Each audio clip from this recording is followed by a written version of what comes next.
first time ko gagawa ng pork siomai. At eto na nga, salamat sa YouTube. Tapos tignan nyo naman yung itlog ko, frozen pa. Diyos ko po, pinagsama-sama ko na nga lahat ng mga ingredients dyan. Ayan, minekos-mekos ko na nga.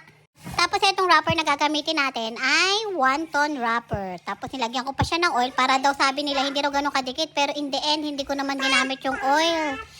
Pinagsama-sama ko pa rin siya ng parang ganun. Ano daw? So ito na nga yung mga nagawa ko.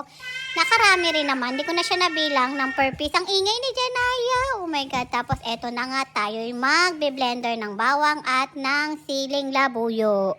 At gagawa rin tayo ng chili garlic oil. First time ko rin itong gagawin. At salamat nga sa TikTok at YouTube na napanood ko ang paano gawin to. Tapos eto na nga at naluto na nga natin. At ito i-steam na natin ating siomai. Moment of truth. Eto na po. Paparinig ko sa inyo ang reaction ko. OA pero OA talaga. Dahil ang sarap niya. Promise. Let's try. This cost 4,000.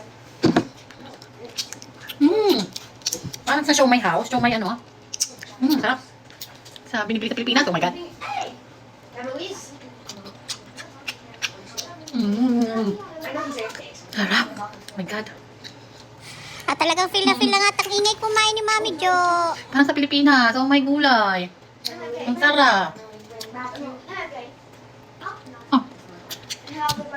Sarap.